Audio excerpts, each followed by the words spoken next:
Pollution. It poses major problems in the air, in the water, and even on the ground. But what exactly is pollution? Well, the dictionary definition is the presence or introduction into the environment of a substance or thing that is harmful or has poisonous effects. Every single day, every person exhales 500 liters of carbon dioxide. That's enough to fill 132 milk cartons. That's a lot of CO2. Every person, every animal, every vehicle, every machine, and every building is a contributor to air pollution. You may be thinking, don't trees take care of that? Well, yes and no. If Earth's only source of oxygen was trees, it would take so many trees. There are roughly 7 billion people living on Earth, and it takes 7-8 trees to compensate for the oxygen of one person. So if you do the math, it would take about 56 billion trees, and that's just for the humans to have enough oxygen. So planting more trees is helpful, but it's not really going to solve the air pollution problems. Most people don't know about something called PM2.5.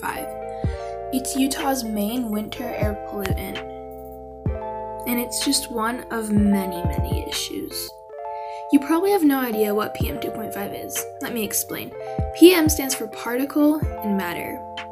2.5 is the diameter of each particle, which is 2.5 micrometers, which is smaller than most germs and regular pollens.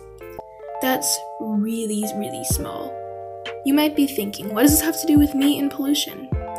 Well, when PM2.5 is at a high altitude like mountains, for example, it acts as a cap on the atmosphere and prevents it from mixing and doing this stuff it normally would.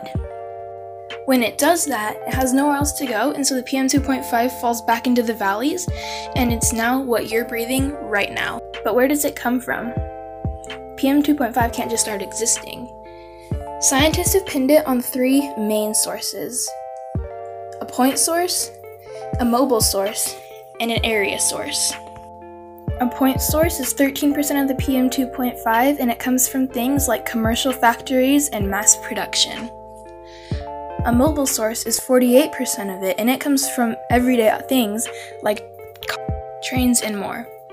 An area source is 39% of it, and it's from things you wouldn't expect like home heating, wood burning, restaurants, and even laundromats. Luckily though, there are some really simple solutions that you can do. One of them is to keep your home thermostat a few degrees cooler in the winter and a few degrees warmer in the summer.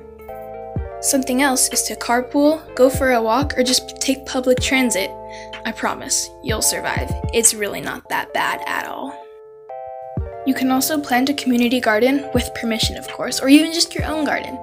This also comes with the benefit of that your food is always fresh, with no pesticides or chemicals or anything like that in it, so you're eating good and it's a huge benefit to you. If this was at all interesting, you can go to some websites like Breezometer or Aquin for extra brownie points. Hopefully this inspired you to go do some good.